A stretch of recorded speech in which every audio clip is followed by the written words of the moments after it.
And we are live! Welcome to another episode of Creator versus the Game! Hello and welcome. My name is Toy. You should be familiar by now, but let me introduce myself again. I'll be the director for today's episode, depending on where you're watching this. And we're going to have a special designer to come up with his own creation.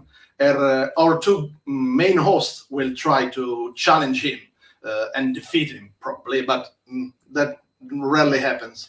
This is, I think, the third episode, and we are currently live on our social channels and Facebook, YouTube, and Twitch, so you can write your comment down in the comment section, and we'll be reading live. Let's say, for example, Mr. Noah that says, "Ooh, well, no to you, Mr. Noah, and welcome." So this will be the live portion of the show. It will last, I don't know how much, but it will last an hour or so. And let me remind you that you will find a condensed version of the same show with all the highlights of the game in the future. So make sure to follow us on YouTube and Twitch and Facebook and Instagram and whatever social media you can think of, okay? So what is Creator versus the Game? It's a live show and it's a web show, and he does host the two minds behind Creator versus the Game. And let me introduce them because that's one of my favorite part of the show. So what can I say about this man? This man, ladies and gentlemen, has a name so complicated that even us got it wrong in the last episode. Yes, it's true, and go watch it if you don't believe me. And he recently created a copy of himself, but what can we say about this copy? It's very similar to the original, or should I say, similar to the original. Please, ladies and gentlemen, let me welcome Mr. Hjalmar. Hello. I'm here. Yes. Yeah. Okay. You wrote that. There's no way we got that wrong. Okay, you wrote that yourself. Don't believe me. Just go watch the last episode. We got it right. I'm not gonna tell you where, but it is wrong somewhere. So hello, Hjalmar. Are you ready to play? Hi. Yes, I am, and happy I can see you're not wearing white. You're not wearing white today. Is that a choice to confuse your opponent? Yeah, I'm not wearing it because I would disappear completely except for my hat if I did. So no meme on Hjalmar's head. Okay, we have a second mind, a second mad scientist behind the idea of Creator versus the Game. And what can I say about this man, Hjalmar? I always say too much about him. And this time I will always say he never knows when to stop. He just keep going. He just keep fighting, and he's a real fighter, actually. Or should I say, a dungeon fighter, maybe. Please, ladies and gentlemen, let me welcome Lorenzo Silva. Hi, Toy. Hi, Hjalmar. Hello, Lorenzo. Did I do well Nice to see you this time? Yeah, it's very nice. Thank you. Okay. I am a great dungeon fighter. Yes, I cannot prove it mathematically, but I strongly suggest that he is the most beautiful man on the internet right now. I cannot prove it, but here I say you. Embarrass. All right, so we're here to play a special game of Super-Skill Pinball, from what I understand. And we have joining us its creator. His name is Geoff. But it's also a complicated pronunciation, so we'll go for Geoff, and let's assume that this is the correct pronunciation of the game. Ladies and gentlemen, let them introduce. Do you want to say something about today's guest? Out of surprise. No, you can go. You can go. Yeah, I had a feeling. Ladies and gentlemen, please welcome. Sorry, Mr. Geoff.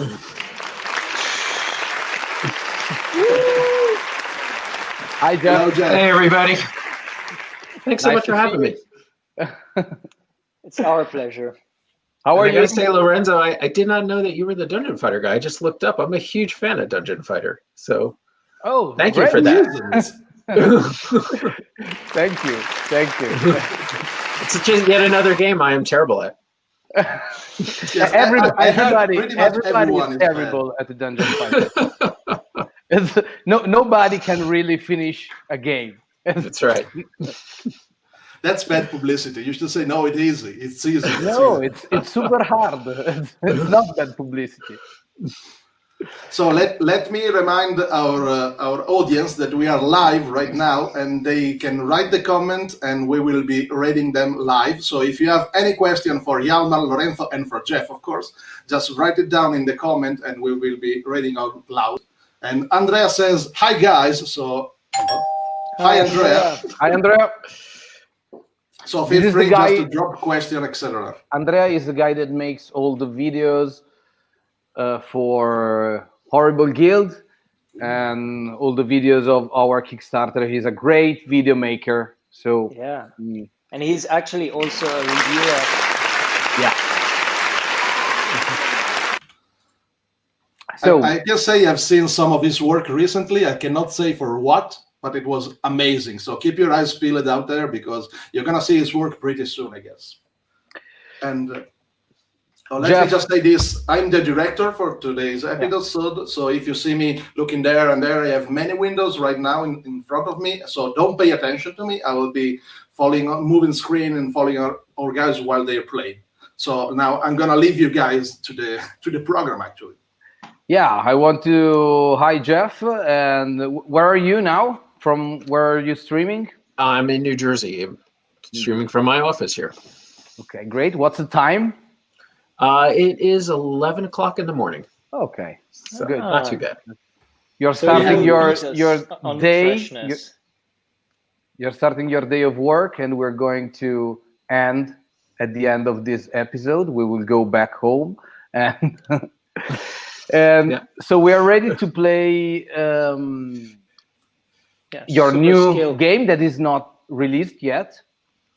Right? Yeah, it's going to be coming out September 30th is the official street date. So it may start filtering into some stores and things before that, but that's the official date is the 30th. Okay. You want to tell us something about this game? Yeah, or we want just to start play. We know the rules, and you have something to...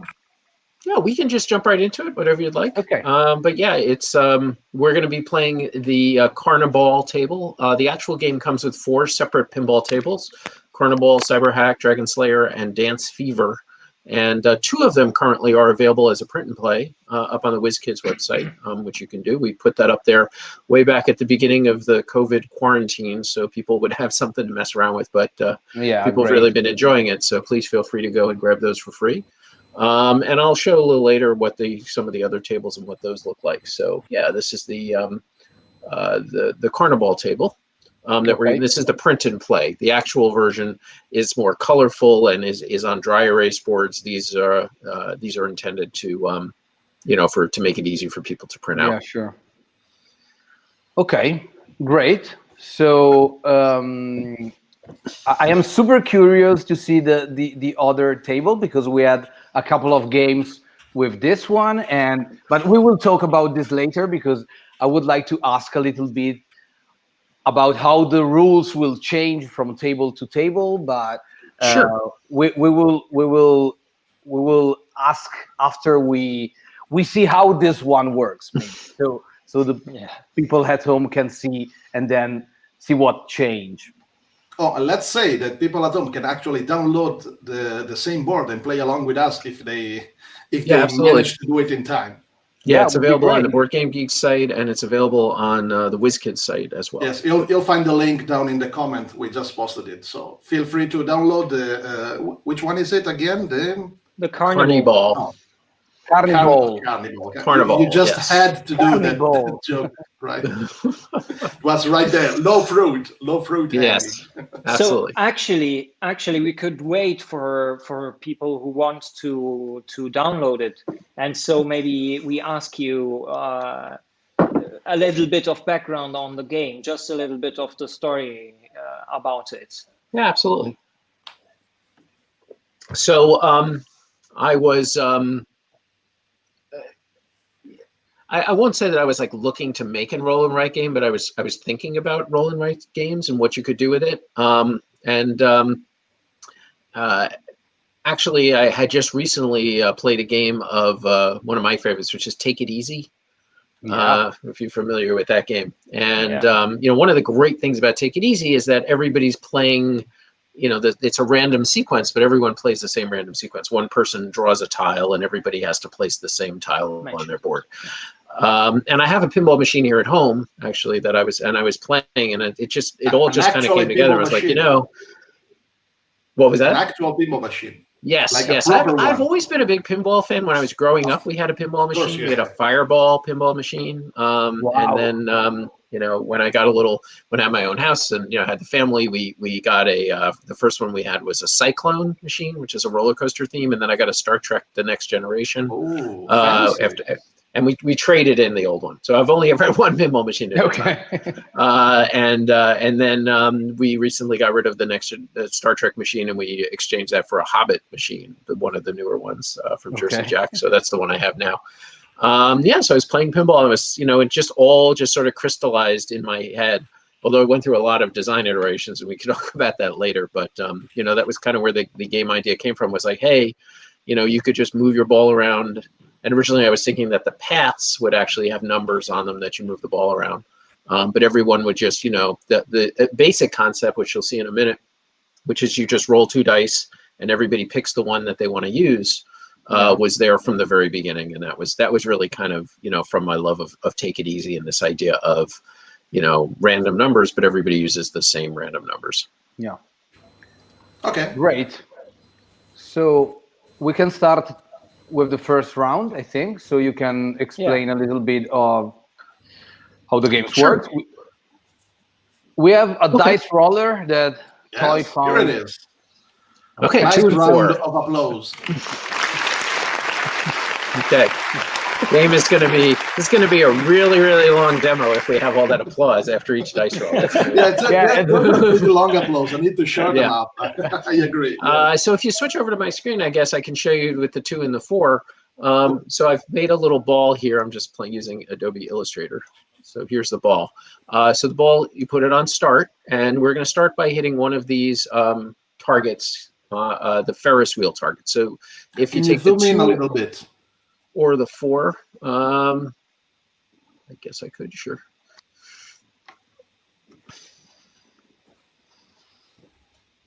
Okay. Okay. Perfect.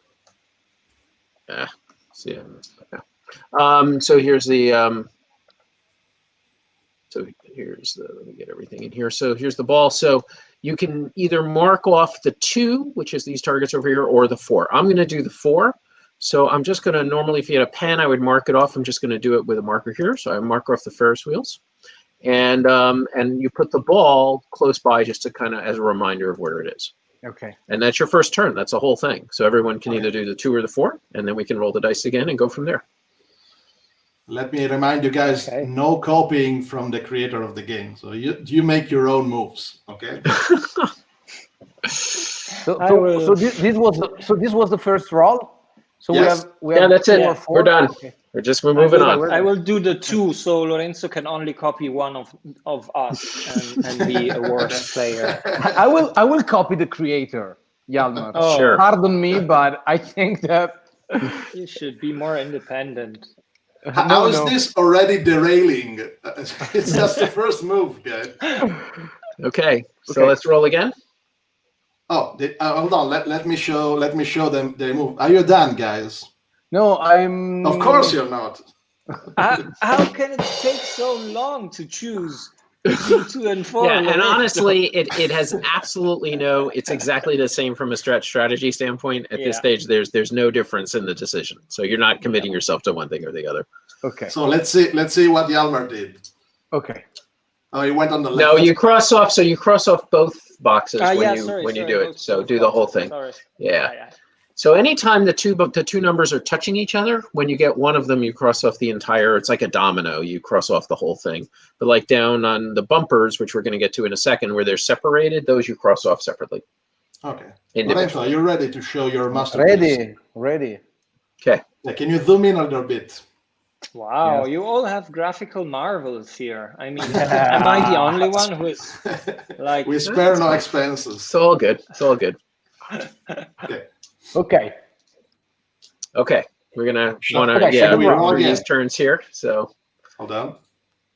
Here we go. Are you ready? Whoa, with a fake Okay. 3D effect. 6 and 3. So if you switch back to my screen fake. here.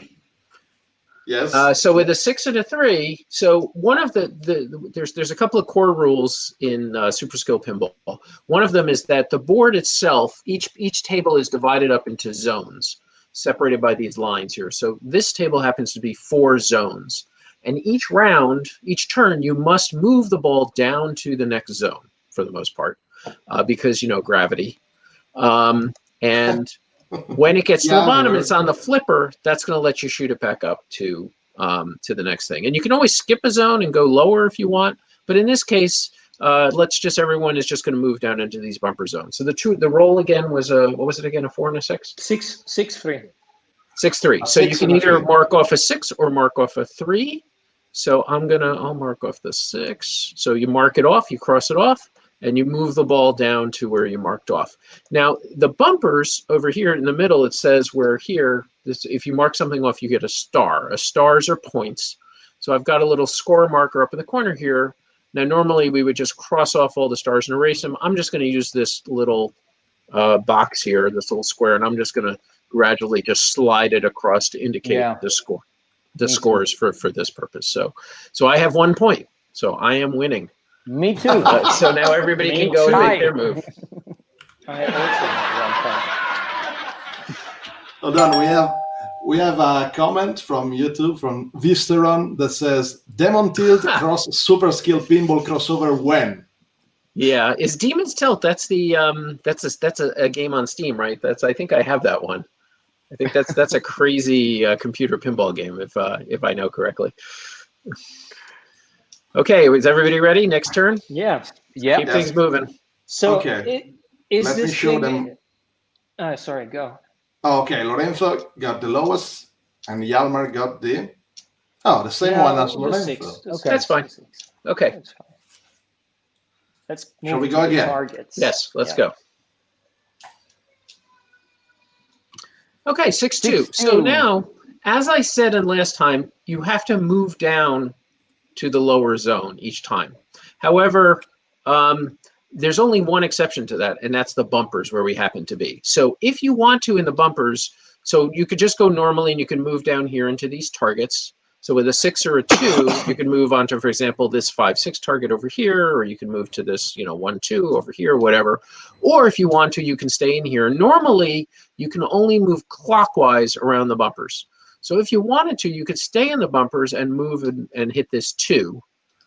Or you can move down into the targets and either do a 2 or a 6. I'm going to stay in, I guess I'm going to stay in the bumpers just for fun here. So I'm going to cross off this 2. I'm going to move my ball up there, and I'm going to give myself another point. So that's going to be my move. It's probably what since everybody's on the 6, I'm guessing that's what we're all going to want to do.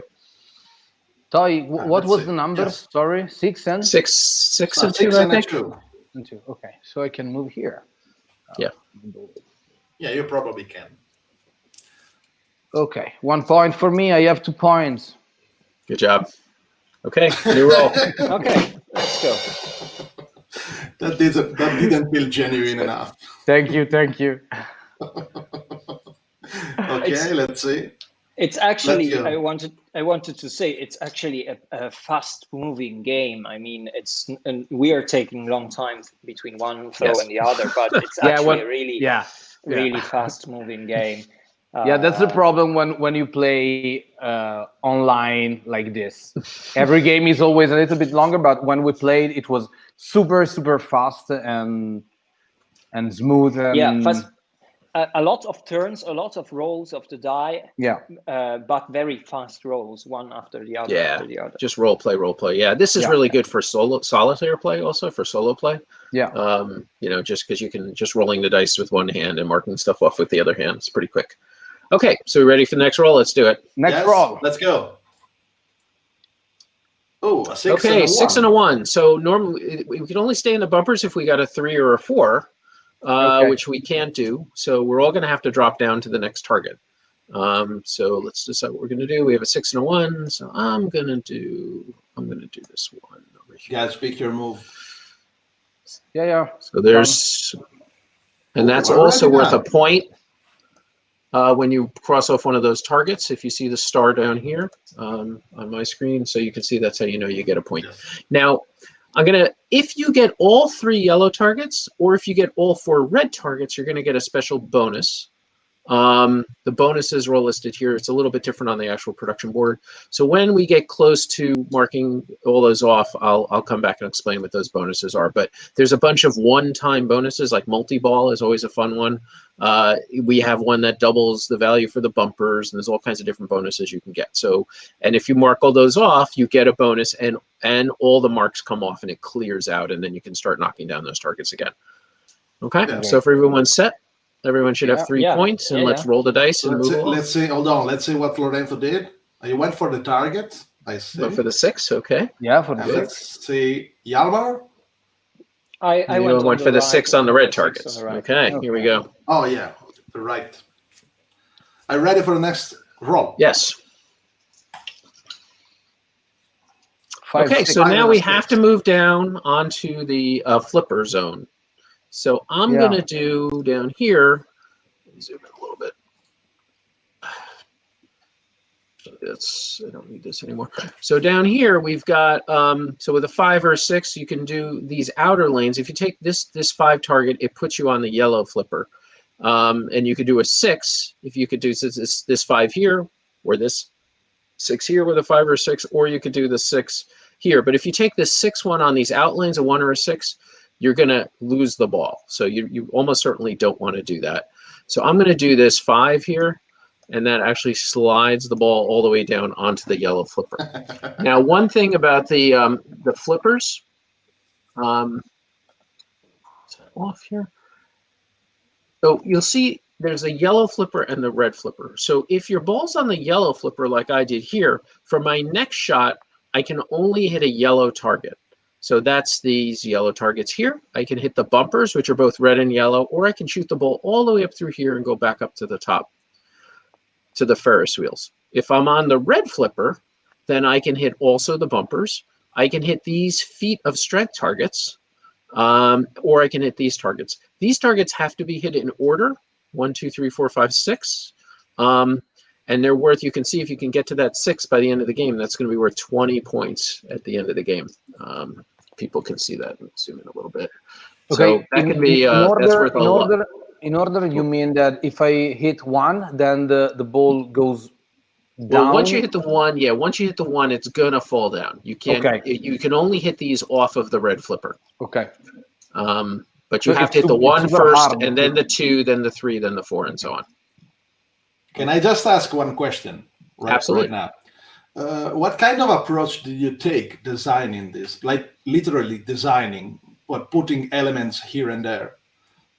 I looked at some classic pinball machines and just tried to pick out some features. As I mentioned, Fireball was kind of an inspiration. That was the first pinball game that I had as a kid. So I used a lot of elements from that. But just, these kind of drop targets and bumpers and these sort of rollovers at the top of the table, that's all very common pinball features. Oh, yeah, so very classic pieces. Yeah, so really I just wanted it. I like intuitive designs, and I just wanted it to people say, oh, yeah, of course that's how that works. I always feel it's easier to teach the game, and it's easier for people to, focus on what the strategies and not the rules so much. And you also told us by email that the bumpers was something that that changed the feeling of the game, because the rules of the bumpers changed. That was a lot. The feeling. Yeah, the first version of the game actually was the bumpers only. You couldn't move between them. You just, after you hit one bumper, you had to drop down to the next zone on the next turn. And when I was showing it to people, the big comment was the bumpers just don't feel like bumpers. Yeah. That's a very classical piece, of course. Right. So the next rules was that you could bounce back and forth either way between all these bumpers up here. You could just keep bouncing, you could go this way or this way. So clockwise or counterclockwise, any way that you wanted around the bumpers. And when we tried that, it felt a lot like bumpers, but the games took too long because the ball stayed too long in the bumpers.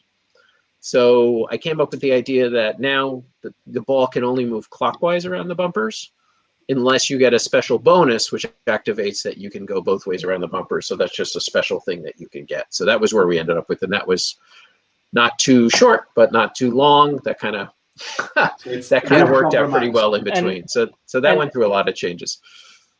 And actually, I think it's one of the, let's say, most interesting parts of when we talk about details of the game, because it's actually like a re-roll. You stay up there and you wait until you have a result that you think is suitable or convenient for you, and then you go down with that result. So it actually has also like decisional meaning in the design. Do you agree? Yeah, you can certainly do it as sort of a push your luck element to a certain extent. For example, if you're in the bumpers, like let's say you only have, let's say on the yellow targets, all you need to finish the yellow targets is to get the 5 or 6 target, right? If you're in the bumpers, if I'm here and I get a 5 or a 6, now I have a choice. I could move to this bumper and stay and try to stay up here and get more points, or I could drop down and just try to get the 5 or 6 right away and lock in the bonus. And you can skip things too. Like if I'm all the way at the top, or even from the start, if I really want, if the number I get is what I really need, I can, skip all this other stuff and just go straight and get what I need. Yeah, that's so there's definitely a lot of those elements where you got to, that's where the skill part comes in. There's certainly a healthy dose of luck in this game, but there's a lot of decision making in terms of what bonuses you go for and the time, things like that. This was one of the questions that we wanted to ask you. If have you noticed a growth of the player the more they play, if they learn how to optimize and to score more and more? So and if you can achieve with a game like this, it's a very important goal, because it's not easy to have an easy game with some random, but also enough decision to make the player learn how to optimize their decision. So it's very interesting. Right. Yeah, and that's one thing I certainly like to have in my designs is, I want to have something that makes people coming back. When they finish, it's fine if you lose a game or if you do badly, as long as you can point to something and say, oh, this is what I should have done differently, or this is what I want to try next time. And so I think there's a lot of those decision points here. Like even simple, like multi-ball, when you can have multi-ball 2 times in the game, and the timing of the multi-ball is important. If when you have multi-ball, you get double on all of your points. Yeah. So it's a really powerful thing, but you want to time it. You don't want to do it towards the end of a ball when a lot of because when you come down to the flipper zone, if all of these boxes are marked off, if you can't catch the ball on any of these, then you lose it. So you want to try to do multi-ball early in the ball, which means you want to set it up, and maybe you don't get the full bonus, right before you're at the end of a ball, but that, or you want to try to time your multi-ball so you can get double of this 20-point bonus up here if you can set that up. So there's a lot of different combos that you can try to set up that you learn about the more you play. The first time you're just focusing on, if you can hit something, let's hit it. And then as you play more and more, you realize, oh, maybe I don't score every possible point now so that I can score more points later. And you start having those trade-offs. We have $1 million idea coming up from the chat. Excellent. And, wow. I'm ready. Just anything in the chat, that's public domain. That's it. It's all for my benefit. Yes, I just want to clear the legal out of this idea, because I think it's going to really working. And the idea is this. Let me ding again. Stefano says, so coming up next, Horrible Guild Super-Skill Pinball Table. Horrible. Horrible. Come on, guys. There you go. That is $1 million idea. Yeah. This has to be done. Yeah, but thank you, Stefano. I'm ready. WizKids could do promotional table for other games and other companies. Yeah, absolutely. Nudge, nudge. Speaking of which, we didn't talk about the nudge rules, but we'll get to that in a second. Okay, should we go Yes. and? Hold yeah. on. I just want to say that Leonardo saw a spider on the wall and eat it. Don't Okay. eat spiders, guys. Just a safety precaution. Just don't do it. Just in general, don't do it. Okay, Is so what that I'm going to Geoff? suggest here, if I'm going to jump in, so I did this 5. I went onto my yellow flipper and I scored 2 points, so I'm up at 5. And what I'm going to suggest, if it's okay with you guys, is I suggest that just so we can talk about the game more, which I think is really interesting, and I always love to talk, is maybe we'll just go through one round Yeah. of the game rather than all 3 rounds, and Yeah, then we'll sure. compare scores at that point. Yeah. So just in case you're planning your strategy around having three balls, we'll just That's do perfect. one. Okay. Does this look like a guy who was planning the strategy? I was planning a 3-ball strategy, but that's okay. That's okay. Yeah, sure. So now you have an excuse. Okay. So we're ready for the next roll here? Yes, So we set here on we the go. flippers. Are you ready? Are you guys 5, ready? 6. Sorry, A you 2 and a changed 4. it. Yes. Okay. So I'm going to move my ball up to the first wheel here. I go up. Yeah, I'm also there. Okay. So now I've got 2 out of the 3 boxes filled in on the Ferris wheel. If I get all 3, I get what's called a skill shot. And the way a skill shot works, so if I come back up again and I get the 5 or 6, there's 6 numbers here. I get to circle one of these, or I would just put a box over it. Like if I get a skill shot, I might decide to do a 1 as a skill shot. And I remove all of these markers here, so all 3 of these things would clear and they'd be available again. Now that I've got a skill shot of a 1, in any future turn, if I'm not happy with the numbers that are rolled and I want a 1 instead, I can cash this in. I can use this and turn one of the dice into a 1, and then delete this marker, and I don't have that skill shot anymore. So that's like a one-time use bonus. And that's another place where your strategy and skill can come in. Yeah. So you could have Does some it- control does it, here. Yeah. I think here there is also an interesting point because I mean me and Lorenzo, we also did a Railroad Inc. where the dice are common, right? Mm-hmm. But here there is a point because you are managing to create some personalization of the die rolls, like the nudging and the skill shot, by having the transformation on your board and not something. I mean, you cannot do a reroll because obviously a reroll would mess up the dice of the other players, the dice the other players are using. And so I wanted just to say it, that there are these different nudging and skill shots are 2 different ways to tackle that kind of to increase problem. control and to like change the die results without changing them for the other players. Yeah, and that's one thing that, at least in this set, it was a very strict design goal that I set for myself, was that there really wasn't any. There is no direct player interaction in this at all.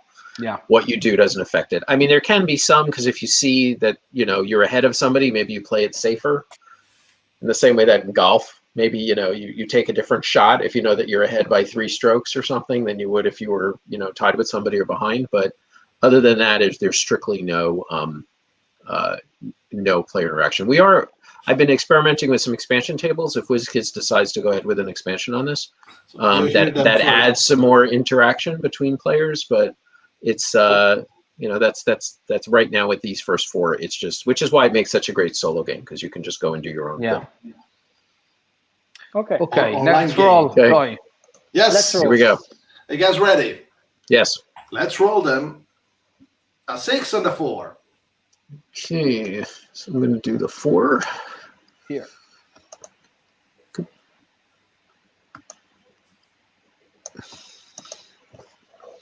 Okay. I'm all set. Yeah. Okay, all let's set? see I think we can go. Yeah. No, because Let's do the next one. Yeah. Next Pretty roll. much. Hold on, I want to show the guys at home what they are doing with your boards. Okay, this is Hjalmar. Yep. Okay, and this is Lorenzo. That carefully hide the points up there, so we cannot see how much it's worth. But we should all be the same still, I think. I think we're all still at 6 points. It's part of the strategy. Yep. Okay. Let's go. Let's go. Let it roll. A 2 and a 4. Okay. 2. I fall down, but I go here.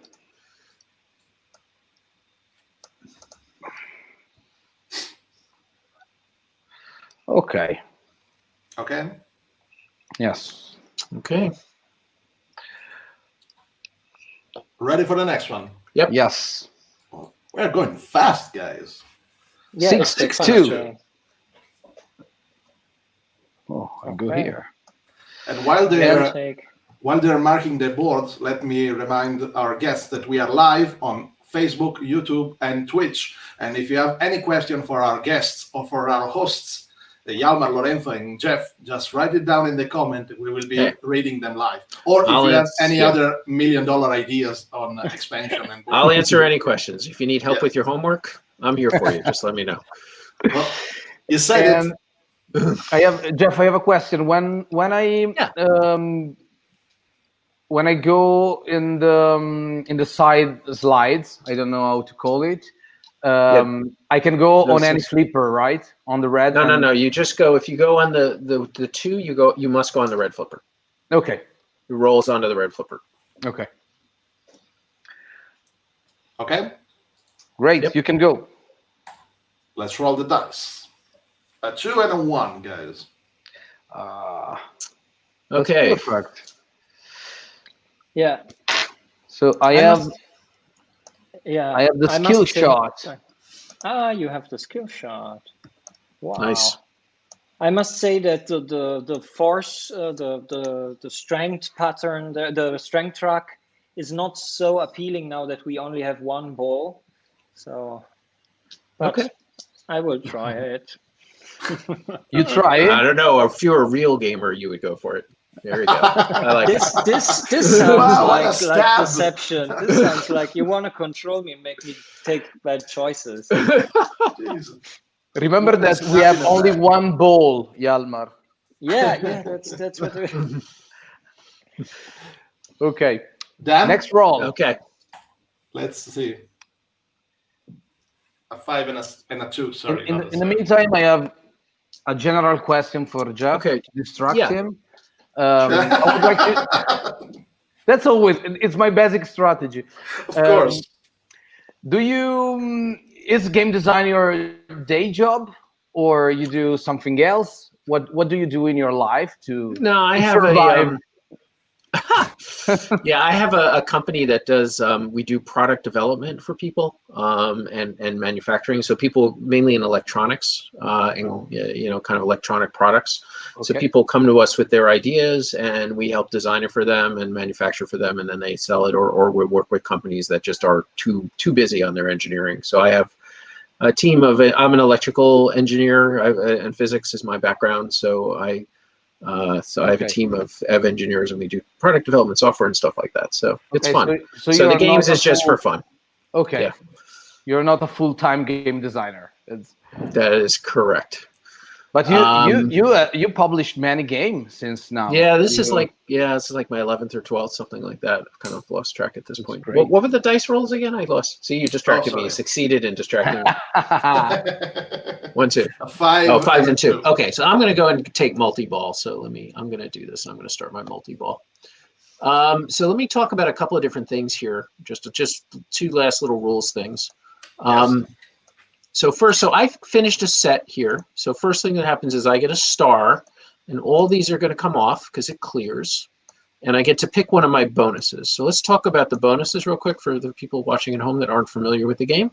There's actually 3 yellow bonuses, 4 yellow bonuses to count this one. So first one is called Flipper Pass, and what that means is if you take that, then for the rest of the ball, whether it's on the red flipper or the yellow flipper, you can shoot it to either red or yellow targets. So that's like a good one to get if you're going for this hammer targets over here, because then you can also hit them from the yellow flipper.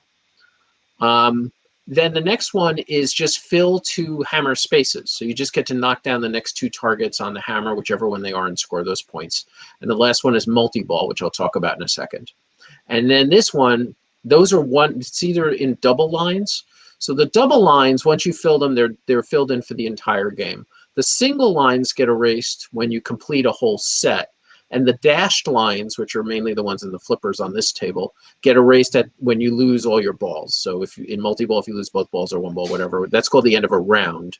Then you clear all these, and for the next round, you start a new ball at the top of the table again, but all these are available. So the red bonuses are bumpers give you double stars, and you can go both ways on the arrows. So you can go both of those. The next one is the out lanes are worth double. So when you go at this 1 or 6, you actually get points, bonus points, based on how many of these flipper boxes you have filled in. And this doubles that bonus. There's another opportunity for multi-ball over here, or you can just take 3 points, and you can do that infinitely. You can always do that. That's always available. So I decided to take multi-ball here. So let me mark off multi-ball so that I've taken it. And the way multi-ball works now is I am going to leave this ball here, but I'm going to get a new ball, and I'm going to put it up here on start. Whoa. And now, when the roll comes, I have to apply one of the dice to one of these balls, and the other one has to be applied to the other ball. Okay. So I have to use both dice, and any stars I get are doubled, as long as I can keep both balls in play. So I like this because, again, we talked about intuitive design, and one of the nice things that's fun about multi-ball is it's fun to have both double points, so it gives you a lot of excitement to kind of keep the things on. But also, you're a little bit more out of control because you have to use both dice. Yes. And which kind of, I think, really nicely captures the feel of the multi-ball. For a long time of actually playing multi-ball on pinball, at least I know when I play multi-ball, I always feel like I'm out of control. But originally it was, for a long time, it was roll 3 dice if there was multi-ball and you pick 2 of them. But in the end, I changed it to just 2 dice, and it was just a lot simpler for everybody to understand that. So let me just talk about one other game feature, and then there's only one other rule we haven't talked about, and then we can just jump into it, and I can enjoy my multi-ball, is nudging the table. So, with pinball, you want to try to shake the table, and we do that by having what we call the nudge mechanic. Sorry, one sec. Lorenzo, can you show the nudging again? Nudge! Thank you very much. Sorry. So the way nudging works is, let's say, like the roll this time was, I forget what it was, a 1 and a 5, say, right? And let's say I really needed a 2, okay? I could change the 1 to a 2 by nudging. And the way you do it is you then write in this box, you would put in the difference, the amount that you're changing a die. So maybe I'd put a 1 in there. If I'm changing a 1 to a 2, I'd write a 1 in this box.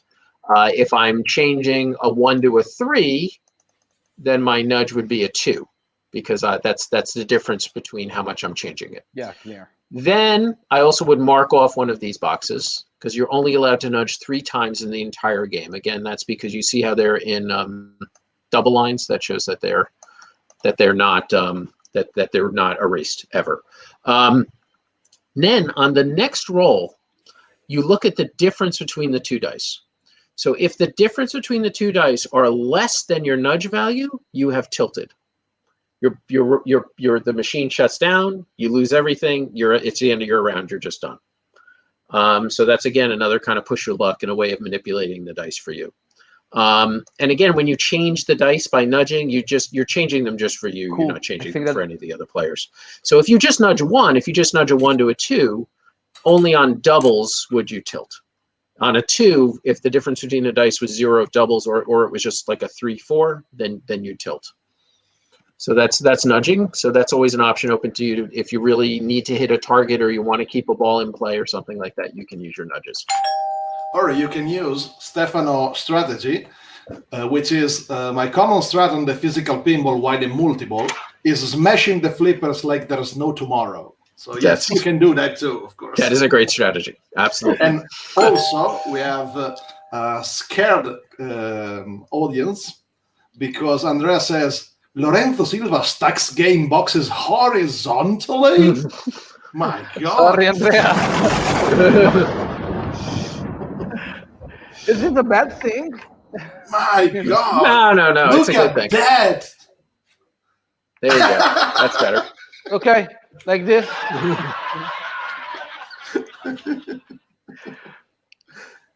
You monster. Okay. Okay, let's Okay. keep. Okay, sorry for the interruption. Geoff. No problem. Okay, so Okay. I'm ready for my multi-ball. Let's do it. Okay, Roll. I have I to mean, roll. Yes.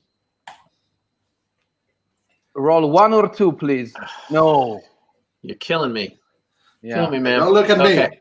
I'm just pushing button here. Okay, so I'm gonna do that 4. I go. Let's see how Geoff is doing. And I have to fall through here. I can't mark anything off in the zone here. I could try to nudge to get this, but then it's going to be a really fast game if I tilt at this point. So I'm going to just instead, I'll mark off this 4 here. And in this game, there is a sort of player elimination because not every player plays the same number of Yeah. rounds.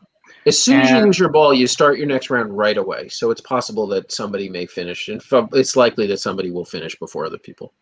Yeah, but this is something that it's not really bad because the game is really easy. So even if only one player remains at the table, he will finish the game in few minutes, right? Yeah, I've never seen it go more than like 5 minutes. Some people have reported online. They're like, oh, I had somebody else playing for 15 more minutes after I finished. I haven't seen that. I guess it's possible. It depends on how quickly you play. Maybe your first game when things are a little bit slower. But I usually see it no more than 5 minutes. Okay. Okay, I'm ready to roll here. Roll. Me too. Oh, I forgot to give myself 2 points for this. A 4 and a 5, guys. So many 4s. Oh, cool, though. I got my skill shot. Excellent. Okay, so that's going to give me this, which is going to give me a skill shot. I'm going to take go on a 5 for my skill shot. Actually, let's take a 4. So what was the roll again? Sorry, 4 and a 5. Oh, so it's 4 a and a 5. 5. So this one's the 4. So I'm going to take a skill shot 3. And how does it take a game usually? I've tuned all the tables to be about 20 to 30 minutes. Once you know what you're doing, it's a little bit on the higher end if you play the more people you have, just because you're kind of waiting for everybody to sort of catch up. Okay. But if you're playing by yourself, you can certainly get it done in 20 minutes or so, 20, 30 minutes. So you tune a table. How do you tune a table? Well, just by changing the number of boxes they are and stuff like that. Oh. So combining boxes, changing some of the mini games. When we get into the more complicated tables, you'll see that. Oh yes. By the way, we're gonna show you some behind the scene and some new tables for you guys. So stay tuned, and let me remind you that we are live at right the end now. of this bowl, Go. we will show other tables. Yep. Yes, and maybe roll. maybe a preview of our very own Yes, the horror ball. ball. That would be the next one. table. Let's spin it. A 4 and a 2. 2. Okay, you got to stop rolling 4s, man. You're killing Hey, me. don't look at me, man. It's your My fault, gamble Toy. paid off. It's always my fault. I don't know why. Okay, I have multi-ball. Ooh. Nice. I'm going to use my skill shot. Boy, those applause are way too long. Okay, I used my skill shot to put the ball on the bumper up here, so. It doesn't feel so good. All the guys in the room have more balls than me.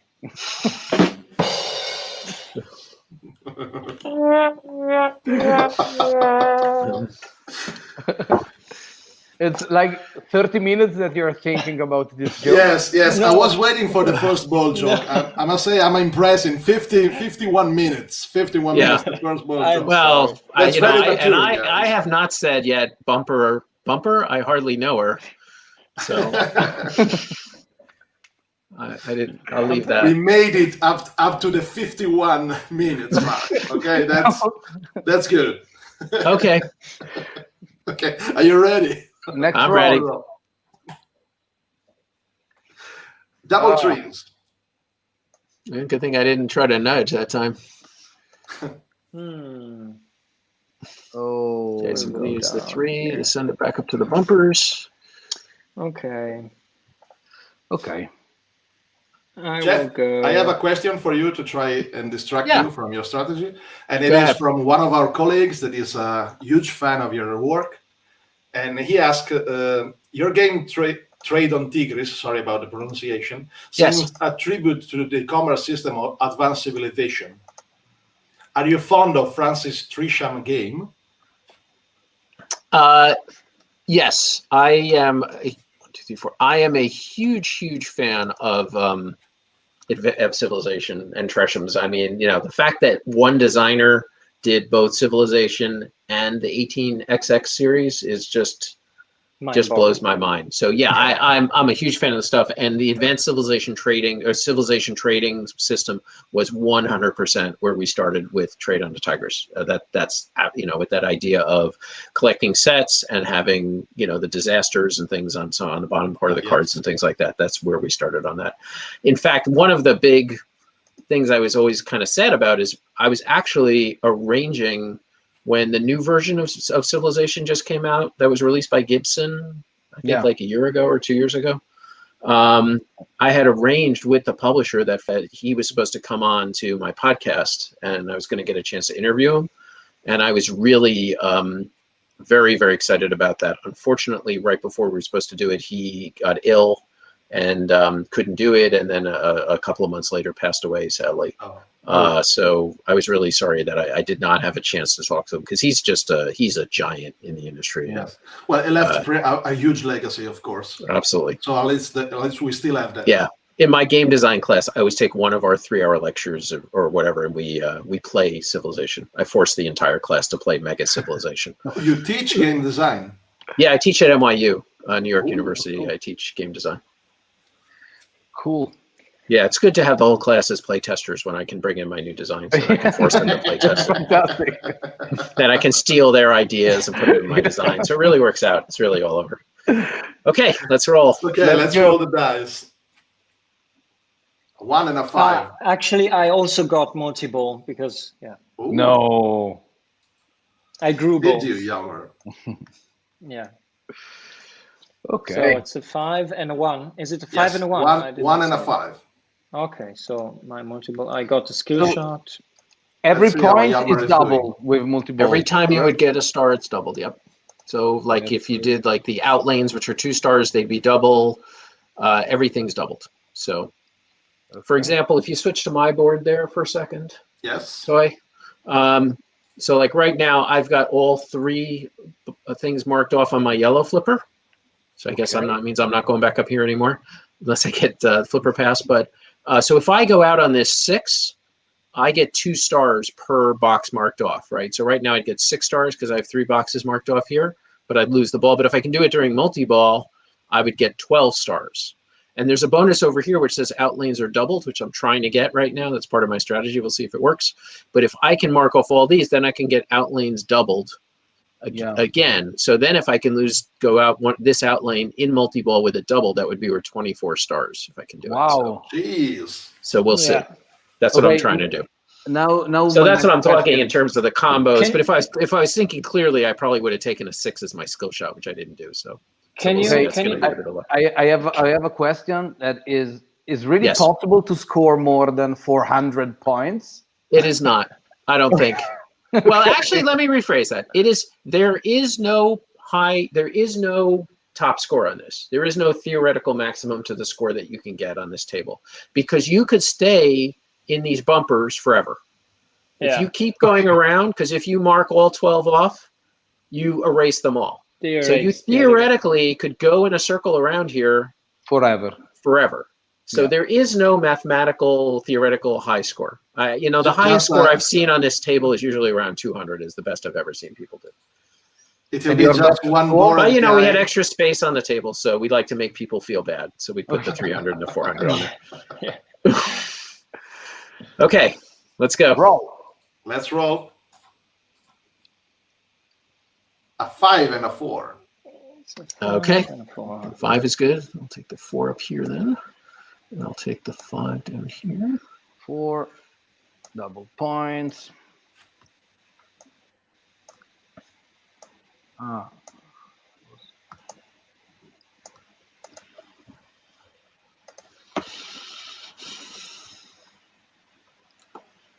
So, Geoff, do you have a favorite table among all that you made? I like Dragon Slayer, I think, is the best, but it's interesting because I also like Cyberhack too. It depends on the mood I'm in, but I think Dragon Slayer is my favorite right now. But they all have their charms. So they're very different from one each other. Yeah, I tried to keep them different just as a designer, just to prevent myself from getting bored. I wanted to try different challenges. So you keep the ready, basic guys? rules and you change just the rules of the special. Yeah, absolutely. I'll give you a tour and I can show you the types of things that we do for the different tables. So let's go with the We roll. keep interrupting him. A 6 and a 5. 6 and 5. Let's see how he's doing. Oh. You see, now this is one of these choices. I could lose the ball now and just get the 12 points, unless I'm feeling gutsy. Okay. Can you have multi-ball on top of a multi-ball? No, if you get multi-ball again, it just you can't take multi-ball again while you have it active. Okay. Okay, I lost my multi-ball. You know what? I'm not gonna risk it. I'm gonna just take my 2 points there, and I'm gonna lose my second multi-ball. Lose my multi-ball, but I'm gonna go out here. So I am gonna just take the 12 points. You're going out on the yellow. Let's see. Okay. So I get 14 points. 31. So I'm at 45. Awesome. Okay, I've got 45 points right now. How's everybody doing? I don't know. Wow. Once upon a time, there was a Lorenzo checking himself and proudly announcing, "I have multiple." History repeating. And behind him, Leonardo says, "Can confirm I was the extra ball." This is our audience. Yes. Yeah. Yes. Crazy This is people. They are The like audience me. we They are deserve. like me. Okay, let's check the point, guys. So They're let's see. Hjalmar's friend. Okay, I've got 45.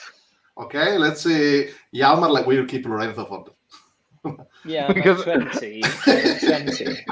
I 40? always Okay. lose.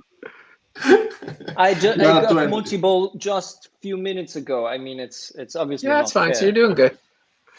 Well, Lorenzo, you're just second right now. It's not bad. Oh, the tension. 22. Okay. Okay. You ready? Yep. Yes. Let's roll the dice. Double threes. 3 and 3. Okay. Don't I'm look at me like gonna. You know, this is insane, but I'm gonna do it anyway. So I'm gonna nudge just for fun. Ooh. So I'm gonna nudge the 3 to a 2. Okay. Okay. Okay, just to show how this works. Because what I want to do is, I could go down there. Yeah, I'm going to go up here I want to go down here because I want to get this other, finish off these targets. Okay, so that finishes off all these targets for me. So we take these off, and I'm going to take another multi-ball. I'll take my second multi-ball. Why not?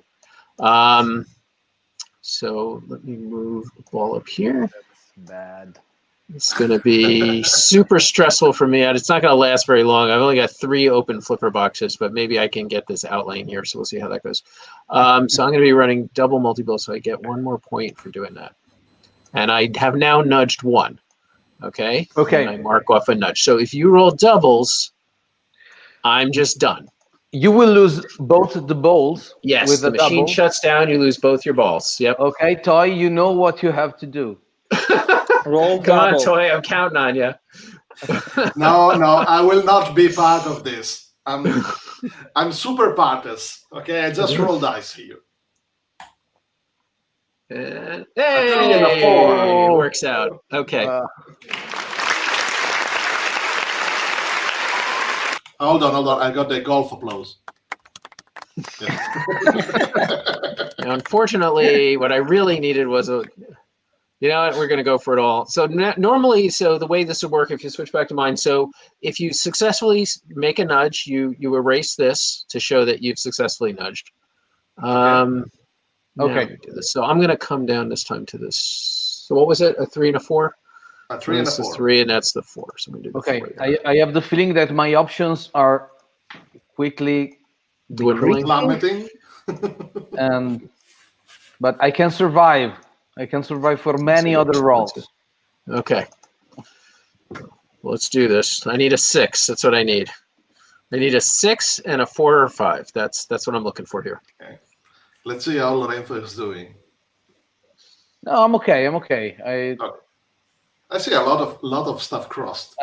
Yeah, but I have a lot of bumpers. Yeah. The 6 could be a problem. Yeah, the 6 is a problem, but so don't roll 2 6, please. Don't ask me. Are you ready? Yes. The drama. Oh, a 4 and a 3. Okay. That's acceptable range. That's It's okay. not acceptable in any way. Okay, so I'll move this up to this 3. It's 2 points. 4 and 3. Okay, the cool thing of this game is that the tension increase a lot while players go through the end of the ball. Yep. Yeah, you get those moments where everyone's like standing up. Come on, I need a 3, I need a 4, or whatever. Yeah. The one rule, it's a really minor rule, but just to throw it out there. So you can't nudge a ball so that you would lose the ball. Okay. And it specifically deals with situation like I really want this 1. I can't nudge my way to a 1 and then lose the ball because there's no risk there because I've lost the ball, so I can't tilt on the next one if it's the last round. So that's just a minor rules point, just in case people are watching at home and learning. So that's why that rule is there. You can nudge to save a ball, but on your flipper, but you can't nudge to push it out the sides. Okay. Okay. You do ready? it. 3 A 2. 3 and a 2. Okay, so this is Okay, that is 100% not what I wanted. Okay, that's good. I'm happy. So I'm gonna lose my multi-ball. Wah, wah. Lorenzo, don't be mean. I need a sad trombone noise now. We have a sad trombone. Very good. Toy. One thing on Our multi-ball goal- is when you lose your second ball in multi-ball, your other ball still gets double points. You don't actually lose the double points until the very end until the dice are rolled again. Oh, okay. So actually now I filled up an entire space, and I have to take I cannot take the multi-ball. Well, you can take bonus the 2-star bonus, or you could fill 2 more of the hammer spaces and get points for those. And since you're in multi-ball, you'd get double stars for that. Yeah. Or you can so that's probably a good one to take. Yeah, I will do it. So you'd fill the 2 and the 3, and you get 4 stars. 4 points. Yeah, I will do that. Okay. Nice. I will delete those. Are you ready for another roll? Yeah. Yes. But my bumpers are stuck with. I have only 2 1s that I have to get rid of. That But can be a problem. it's harder to do it like that. Yeah, it gets harder to fill. Well, if you fill in all 12, you do get to erase them. 3 and 2. 3 and 2. Yes. We are currently following Geoff's board. 3 and 2. Let me get 1 star. Are you sure? 3 and 2. Yes, I'm pretty sure. Yes. Yes. Okay, I have to nudge. Okay. Ooh, let's see the nudge. How much do you want to nudge? Oh, yeah, of course. We can nudge to a 1. I have to nudge a 1 because I have to go here. Yep. I think Lorenzo froze a bit. Okay. Sorry. T for text. Oh, come on. Can you see the remember. struggle of this man? What's happening here? I don't know, but you're clearly losing it. Okay.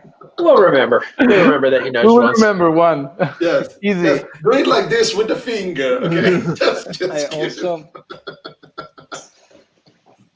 Okay. Okay. The drama, I the also excitement, the nudged tension. by 1. The finger counting. Okay, I need a 1 or a 6. If I don't get a 1 or a 6, I'm dead. 1, 2, Let's see. I guess I can nudge it to a 6. I could do that. So we'll see. Let's see Let's that go. 1. If you You make ready? a double, I'm dead. Need a 1. Need a 1. Hey! you got a 1. Very nice. 1 and 3. Okay, so I am out. I took my last out lane bonus, but I get 4 stars. I'm going to take them for these 2. I could nudge my way up to a 6 and try to get that last one, but that's too risky. So I'm just going to do that, which gives me 2 4 points. So I am done, and I have 57 points. That's the goal for you guys to beat. Okay, I am at 25, so I think. And let's see, Hjalmar. Ooh, Hjalmar is at 41. No, Okay. Yeah, with the it's multi-ball. impossible. Okay, Hjalmar. Lorenzo, I'm sorry. My It went like plan that. was to beat at least Hjalmar. Well, it's not over yet. Come on, don't beat yourself down. Okay. Can we roll again? Go roll. Yes. A 4 and a 6, guys. 4 and a And- 6. Okay, so Yeah. you've successfully nudged. Congratulations. Yeah. Yes, So- by the way. 4 I will and ju- 6. I will just take. The So while these 6. guys are occupied, I have another question for you, Geoff. So this is from our colleague that asks, where do you usually start from when you design a game? Do you start from the team or from the mechanic? Terrific question. Yeah, I mean, I don't really start from either. I usually, the way I phrase it and the way I teach my class is as the option I like the best is what I call experience first. So, I mean, I think about what experience I want the players to have. I mean, and some people kind of think of that as theme, but I think of theme as more broadly. Like if I'm sitting down to do a zombie game, if I say I want to do a game about zombies, I don't think that helps, right? That doesn't Okay. guide me into what I want to do. But if I say, you know, I want to do a game about zombies where I'm trapped in a mall and I'm trying to throw people out of the store, out of the shops into the hallway to get eaten, and we all vote on who gets, you know, then that's the experience I want to have. I want to, you know, so I kind of focus on the emotional part of it, I guess. Yeah. You know, in this case, you know, it was the luck, the pusher luck, and the tension, and you know that was kind of what I was focusing on with the experience for this game. So And I for mean, example- certainly more than mechanics. I can't, every time I have tried to design a game where I come up with a really cool mechanic and I try to build a game around it, I've always failed. I have this one mechanic that's this quantum mechanics worker placement mechanic that I've been trying to get to work in a game for years, and I have failed. I have yet. I can see why. I can imagine why, actually. No, it's actually pretty easy to understand, but yeah, it just hasn't worked quite right. But anyway. Okay, And I think that it was very, very brave to try to make a game based on something very physical like a flipper, and the game designers knows how hard it is to try to incorporate the physical mechanics and the dexterity mechanic like a soccer game or a flipper game. It's something that usually it's very, very hard to have something that really works and that gives the feeling of the original thing. And in this case, it was hard for you to keep the feeling of the flipper into this board game. Was something that took many time for you to. Yeah, I mean,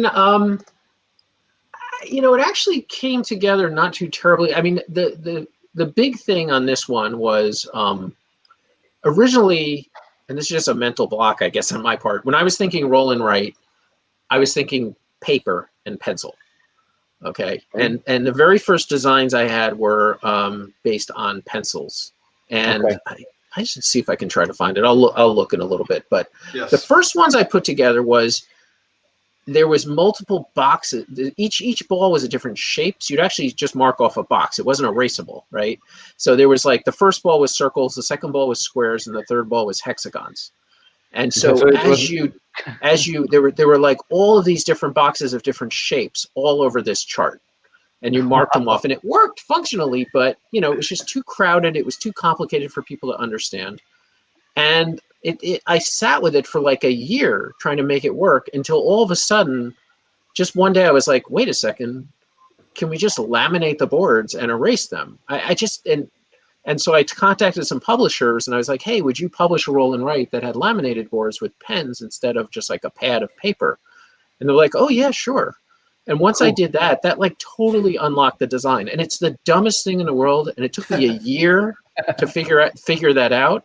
The magic of lamination. I mean, and I was working on other designs at the time. I wasn't just like working on this, but it's just, you know, once I did that, everything fell into place. Like the fact that before you didn't erase the targets after you filled up a whole set, right? You didn't do that before. It was just, you know, once you got a set, you got a bonus and you were done with that set for the whole ball. And so, so a lot of the mechanics of making it work, I mean, I like it. I think it feels super intuitive. I think people, you know, I think it's, you know, things work the way you think that they're going to work. And, you know, I really like the reason I feel that works is, you know, is because of that decision. The thing that unlocked that for me, that made huge progress, was just the ability to erase the boxes. And saying it now, it just sounds stupid, but, you know, that's a magic moment. Yeah, you know, just sometimes you just have these silly things that just unlock it. Yeah, but by the way, guys, I'm rolling. So I finished the game. I finished doing the. I mean, the thing is, we do board games, so there are some physical limitations. Once you can get rid of some of those limitations, new doors open. I mean, and sometimes you make a small change here and a small change there, and you end up, here it is. You actually end up without, you know, you couldn't have ended up, you couldn't have made the leap to where you were. But by doing small changes, unlocks other small changes, unlocks other small changes. Okay, actually, if you switch to my screen here, if you're curious. Yes, hold on. Let's first count the points. Okay, yeah. No, let's count it. Let's count it later. No, there is no need to count the points. It's okay. No. It was. It's a good idea. Let's count the points. This was the first version. This was one of the early versions when it was on a pad. So you can see the different shapes. I don't know if you can see that. But see the squares and the circles and the hexagon? Yes. So there was no erasing, right? It was just a pad and you marked it off. Yeah. But it worked, but I mean, look at the bumpers, right? It was just so busy and so crazy. Here you feel the legacy from the GMT games you did, right? I'm joking. Yeah. I'm joking. Exactly. So, you know, it's always interesting to look back on kind of your design journey and where where things happen. So. And okay, we finished. We finished. Okay, cool. With the first bowl. So let's see the scores. 32 points, guys. Okay. Good job. Okay, 32. Okay. Let's see, Hjalmar. I did 50 at the end. Okay, very nice. Oh, no, you can add the proper applause. You can add 50. You can add the thank you. And let's see. Let's see. I had 57. Geoff.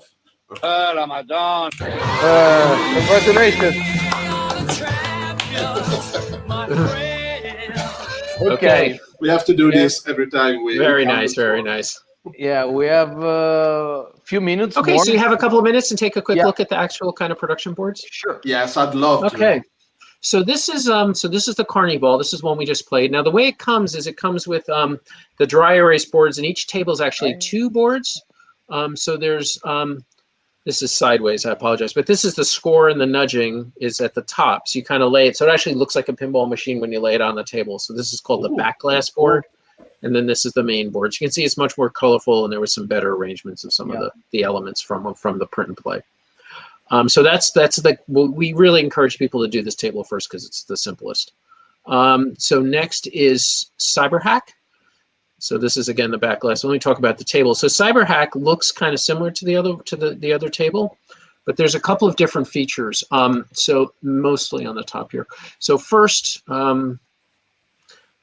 sorry, it takes a while to render. So it's the bumpers are kind of the same, and the skill shots are all the same. But so this though now is a spinner. Okay. So the way that a spinner works is you never stop here. You pass through the spinner, off the red flipper, and you go up into the skill shot area here.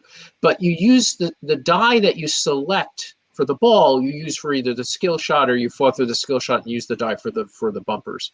But the unused die, the die that you did not select for that ball, you get to mark off this. So if you get like a 3 and a 6, if you use the 3 to go here, you get to cross off the 6 and you get 6 stars. But you can only take these once. Then when all of these are filled in, you erase them all, and then they reset and you can get them again. So that has a lot of extra little tactics now. Do I want to, if I have a 6, maybe the other die isn't great for me, but I want to get the 6 to get to 6 stars and so on. The other thing is this area over here. These are called mini bumpers, and you can go either way on these. And if you get all 3 of these filled in, then you start what's called the run mini game. And the way that works is you then switch to the back glass. I'm going to just show this here. And it's kind of hard to see sideways, but I'll leave it like that. Okay. You do a mini game, which is like a little push your luck mini game. So then, whenever the dice are rolled, once you start this, you add the 2 dice together and you mark off that number of boxes on this data track, starting from up here and moving to the bottom. And the difference between the dice is you're getting traced by the company. So basically, you're hacking the corporation for their data. So this is the data track. You get to fill in as much data as you want. But the difference is the trace. And if your trace fills in, you have to fill in this skull, then you get no bonus.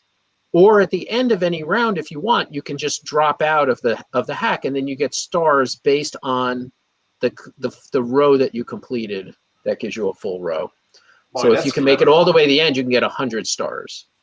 Cool. Wow. And then other things that you do on the main table earn you these hacks, which are these lightning bolts. Like if you every time you finish one of the bumpers, not all of them, but for each individual bumper you finish, you get a hack. There's other bonuses you can get that earn you hacks. Whenever there's a roll, if you want to, you can spend a hack to completely ignore the roll, both the data and the trace. And you can only do 1 run per ball. So that's why these are dash lines. So once you do them once, you can't do them again. So there's all kinds of bonuses. See, these earn you hacks and stuff like that. So that's Cyber Hack. So that has that extra little mini game element. This is Dragon Slayer. Let's talk about Dragon Slayer. So Dragon Slayer is kind of it's based off a role-playing game. So the way that it works is, first off, there's this dragon horde bonus that you can accumulate, and then if you can spell out dragon up top here, then you earn whatever's in the horde. You can also, these bumpers bounce you. The only way to get to these EXP targets is by bouncing off of these bumpers. And if you can spell out EXP, you go up a level. And what the levels do for you, let me rotate this one a little bit, is you have a spell book. The beginning of the game, you get to pick a level 1 spell, which is like a skill shot 1, a skill shot 3, a skill shot 5. And each time you go up a level, you get to learn, you get bonus points, plus you get to learn a spell from the next level. So you can get plus or minus 1 on your dice. You can flip dice over. You can get a ball save. You can add special bonuses for yourself. This is how you get multi-ball. You can earn the multi-ball spell, and so on. So just rotate this back. But when you earn the spells, you can use them anytime after a die is rolled, except for the purple ones. I'll explain those in a second. But when you cast a spell, you mark off, there's 2 columns here, learn and cast. So when you cast a spell, you can only cast it once. Unless you hit these targets here spell out rest. If you rest, then you get all your spells back. Of course. Cool. So there's a timing element there for you want to try to use up as many of your spells as you can before you rest. Then if you want to do the purple spells, you have to knock down these cast targets here. You can also spell out scroll, which conveniently has 6 letters. If you get 1, 2, 3, 4, 5, 6, if you get all of these in the scroll box, then you get to pick a new spell, any spell that you want of the level that you are or below. So that's Dragon Slayer. So there's a lot going on there, but it's a lot of fun. There's a lot of different strategies that you can use there. I can tell you, you had a lot of fun with this. Yeah. Yeah. And then it's clearly. And then the last one here is replayability in this game. This is the 4th one. This is the 4th one called Dance Fever.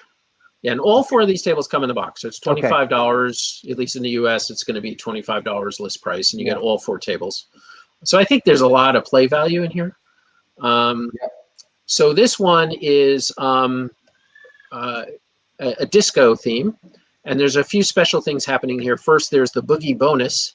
Every time doubles is rolled, you advance on the boogie bonus. It moves up. And hang on a second. You've also got double spinners on this one. So you have these special spinners that come up on the outside that can earn you a lot of points. But then, sorry, it's so slow scrolling. Yeah. It's just this is the super fancy table. So doubles advances the boogie bonus. So ultimately you can get the bonus up as high as 15 stars. By doing for the hustle. Yeah, the hustle's worth 15 stars. And anytime, but if you're at the hustle and doubles is rolled, it resets back to the hokey pokey, which is worth 0 points. And if you get all 3 of these red targets, you get to score whatever the boogie bonus is on. So again, that's another kind of a little bit of a risk thing, is when do you lock it in, or do you wait for doubles to be rolled and things like that. Now, the other cool feature about this table is you've got these areas up in here, which is called Disco Pinferno. So on the back glass, here, let me rotate that. So this is the back glass. The back glass has a different a mini table here. So it's kind of like a different form of multi-ball. So when you start Disco Pinferno, one of your balls is running up here. Okay. And one of your balls is running down below. This is actually an older version of the table. So if you get these targets, you can earn this fever bonus that's over here. It's not, I apologize, it's not on this version, but you get this special fever bonus, which is worth more and more and more and more points the longer you can keep the ball in play. And the fun thing is here you've got the red, you've got flippers here as well. But if you hit these spots, there's special spaces on the main table that actually let you erase all these, either the red flipper or the yellow flipper, and reset it. So if you play correctly down here, you can keep the ball going up here for a long time and get a really big bonus going. So that's a Dance Fever table. So those are the 4 tables that come with the set. And are you working on more tables already? I've been working on some more tables on my own. We don't have a commitment from WizKids yet. It's about whether there's going to be an expansion. But so far the reviews have been fantastic and sales have been really good, pre-sales. So I'm hopeful that they're going to do it. And obviously this is a really fun platform for doing expansions on. I've been working on some tables which I cannot talk about yet, but I've got some really cool ideas. I'm trying not to make it too different than the other ones. Maybe just one new little twist on each of the tables. So we'll see. Great. Right. Yeah. So do you guys have any question for our guest? No, we talked a lot. Okay. I appreciate you guys letting me win. Always appreciate it. Yeah, obviously, because you're our guest, so you have to win. Yeah. And it's our internal rule here. We do it always. Excellent. And so thanks to you for being with us and for playing with us and for kicking our asses. And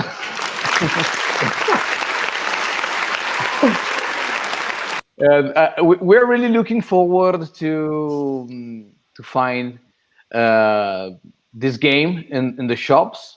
I hope it will come in Italy, or we will have to find it. I believe there is a versions coming out in Europe. I think there's a company working on a version in Germany at least. I'm not sure what language you're going to be doing it in, or if it's be multiple, but I think they're calling it Flipper Mania. I think they changed the name for the European version. So we'll see how that goes. What's the name? Flipper Mania. Flipper Mania, I believe. I don't know. Okay, and don't look at me. Okay, I think that it's all right, Toy. We don't have more questions. No, I think I'm fine. Hjalmar, you're fine. We're all fine here. Thank you very much for Geoff to be here with us. Thank you very much to our audience that follow us so far. And let me remind you that you will find a concentrated highlight version of this episode in the future. So give in a couple of weeks. Yes, like a couple of weeks. I Can hope say in the future. There you go. It's there somewhere. And thank you very much. And make sure to follow us on our social media in Facebook, YouTube, whatever social media you can find. We are there. Okay. Thank you very much. Thank you, Joe. Thank you, guys. It was a It was a pleasure. It was a pleasure. And that's all for tonight. Goodbye.